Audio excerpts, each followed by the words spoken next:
O aplicativo Telegram apagou uma mensagem que criticava o PL das fake news após uma determinação do ministro do Supremo Tribunal Federal, Alexandre de Moraes. E é sobre este assunto que vamos falar e receber Fábio Tavares Sobreira, jurista e especialista em direito constitucional. Fábio, muito bom dia, obrigada pela sua participação aqui com a gente. Soraya, equipe Jovem Pan, audiência, bom dia. Bom dia. Fábio, minha primeira pergunta para você, né? Na sua visão, essa ação do aplicativo, ela pode ser considerada uma violação de direitos, né? Ultrapassa aí os limites da liberdade de opinião, também de dados, proteção de dados? De forma alguma, Soraya. Quem lê minimamente o texto constitucional sabe que o Telegram, o Google, o Meta ou qualquer outra Big Tech está exercendo o seu direito constitucional de liberdade de expressão, assim como poderia ocorrer por qualquer pessoa física ou qualquer outra empresa privada que não concorda com determinado projeto de lei. O simples fato do Telegram ter anunciado publicamente, inclusive para os seus usuários, que não concorda com esse projeto de lei, por entender que atenta contra o Estado Democrático de Direito, não é um ilícito penal, sequer administrativo. E eu explico por quê. Nós, em direito constitucional, quando nós afirmamos que é uma ofensa direta ao texto constitucional, como é o caso da PL das fake news, porque ela atenta diretamente contra a liberdade de expressão e contra a vedação à censura, nós literalmente estamos enaltecendo o princípio republicano, o princípio democrático. Então é bom que a nossa audiência tenha em mente que levantar a bandeira em homenagem ou em proteção do Estado Democrático de Direito, primeiro deve-se observar a Constituição, que qualquer pessoa ou qualquer autoridade que decidir de forma contrária ao que dispõe a Constituição, aí sim estará atentando contra a democracia. Então o que o Telegram fez foi trair a interpretação de uma decisão, de um projeto de lei que está na iminência de ser aprovado, por mais que ele tenha sido retirado da pauta, onde o Telegram, que é uma grande Big Tech, não foi convocada ao lado do Google, do Meta e de outros para discutir esse projeto. Então é uma manifestação clara, constitucional, de liberdade de expressão, que pertence a qualquer pessoa física e a qualquer pessoa jurídica. Eu vejo a decisão do douto ministro, com todas as vênias, Alexandre de Moraes, lamentável e digna de crítica, sim, pois é uma tentativa clara de demonstração de poder, já que ela está repleta de incoerência e ela não condiz com a legislação brasileira. Ela vai na contramão do que manda a nossa Constituição. Se não bastasse, Soraya, é bom que a nossa audiência tenha em mente, toda e qualquer decisão judicial, não importa se é do STF ou do juiz de primeira instância, ela deve estar fundamentada. E o que nós temos nos últimos anos, para assim dizer? Todas as decisões trazem frases regadas de clichês, em homenagem, em proteção ao Estado Democrático.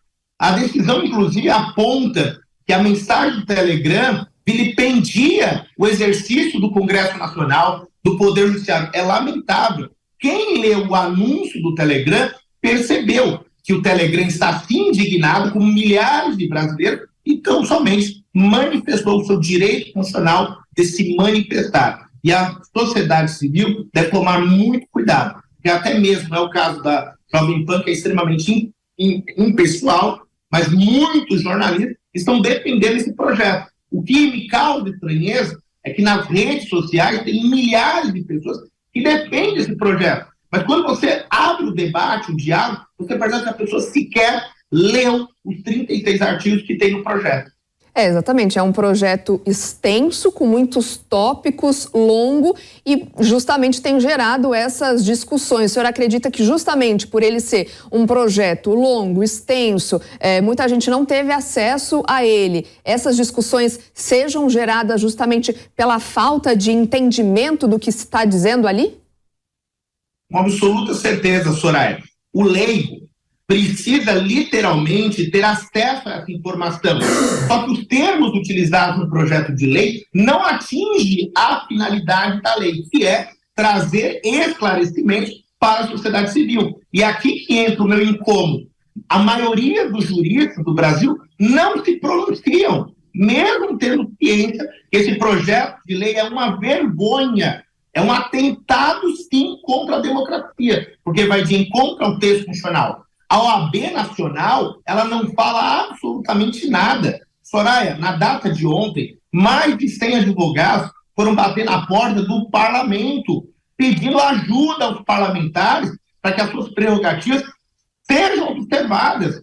Quando, na verdade, nós temos a Ordem dos Advogados do Brasil, a OAB Nacional, o Conselho Federal, que tem um comando por lei, depender da Constituição e a ordem jurídica. E nem isso eles estão fazendo. A OAB, ultimamente, se preocupa principalmente com o quê? Em trocar lâmpadas, fazer cursos, palestras, mas aquela questão importante, nuclear, que atinge a sociedade civil e principalmente a classe dos advogados, é totalmente ignorada. Então, é um silêncio ensurdecedor. E se não bastasse, ainda tem o Senado Federal. E aqui eu jogo a responsabilidade na presidência do Senado, que não faz absolutamente nada, sequer uma admoestação.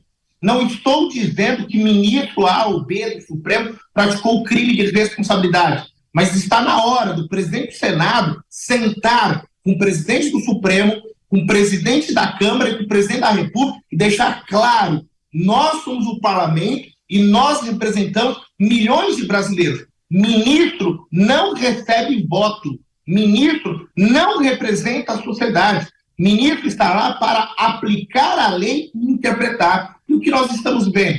Um projeto de lei que sequer foi aprovado pelos parlamentares que foram eleitos, uma interferência direta da Suprema Corte. E, por sua vez, um presidente do Senado que poderia muito menos, ao menos, admoestar o outro poder, adverti-lo e dizer, menos, vamos tirar o pé do acelerador e restabelecer a ordem. Mas não.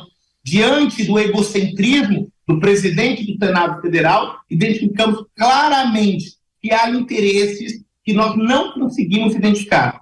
Eu confesso a vocês, para finalizando a minha fala, para te devolver, que eu demorei um pouquinho para entender, mas eu cheguei à seguinte conclusão. O presidente do Senado, da forma como ele está agindo, literalmente sendo conivente com um governo que atualmente governa através de concessões do STF, ele só pode estar visando a vaga do Supremo. Não do Ricardo Lewandowski, mas talvez da Rosa Weber. É a única explicação que eu chego para que o presidente do Senado pratique tantas omissões que atentam contra o Estado Democrático de Direito. Fábio, eu vou chamar para essa nossa conversa o nosso comentarista Cristiano Vilela. Ele também tem alguns questionamentos para te fazer. Cristiano. Doutor Fábio, bom dia, satisfação falar com você.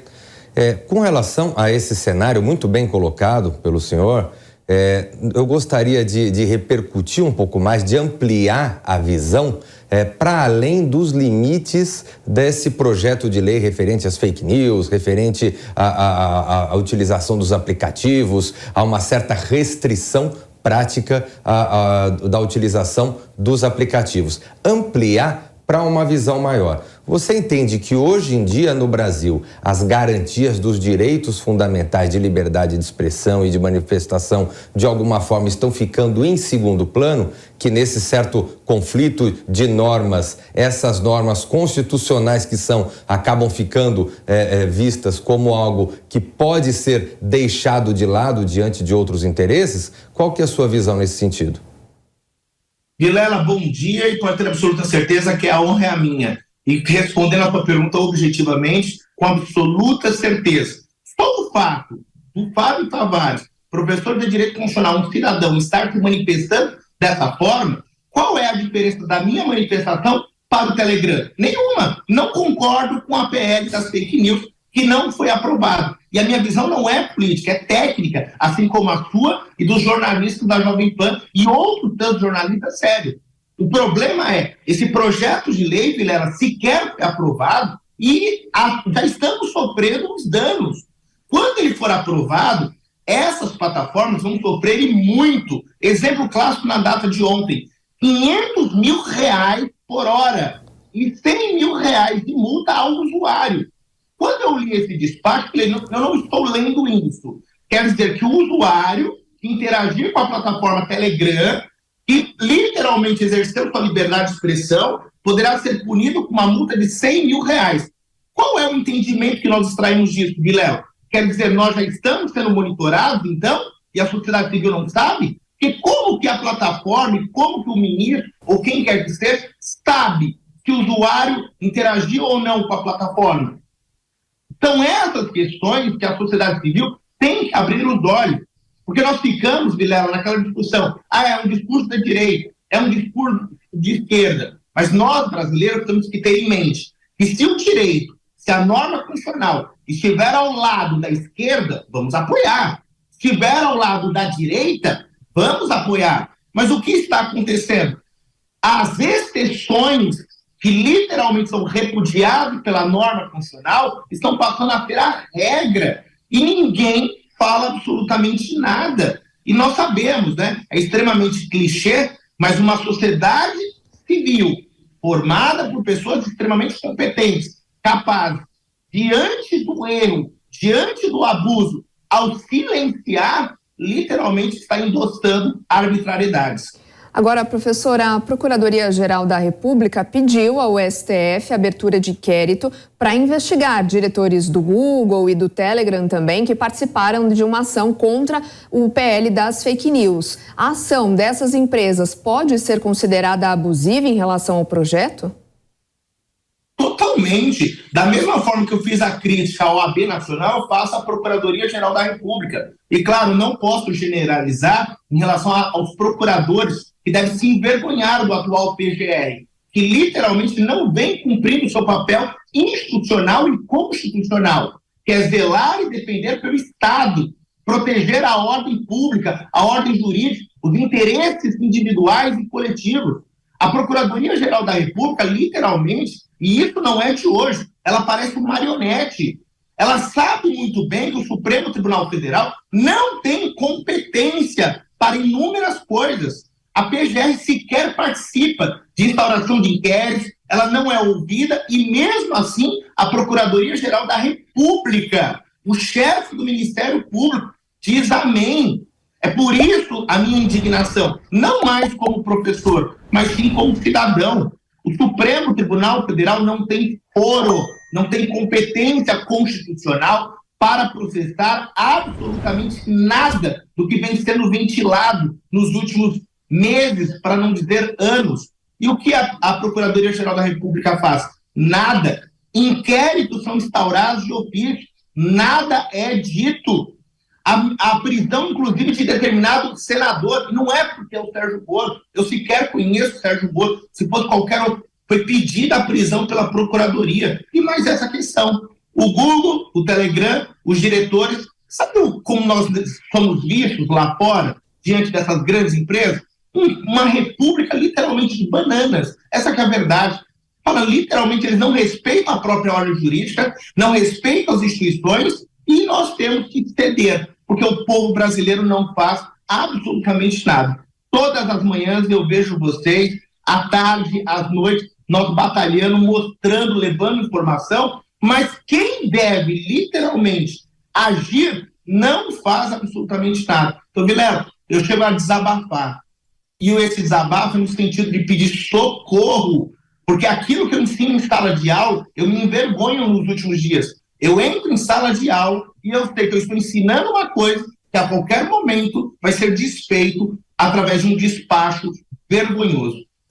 Sobre a ação do STF contra o Telegram, tem feito na prática e todo esse cenário que envolve o PL das fake news, conversamos com o professor Fábio Tavares Sobreira, jurista e também especialista em direito constitucional. Professor, muito obrigado, satisfação em tê-lo aqui hoje com a gente nesse debate de mais um dia aqui falando sobre a PL das fake news. Soraya, Vilela, equipe Jovem Pan, audiência, muito obrigado e contem comigo sempre. Até a próxima.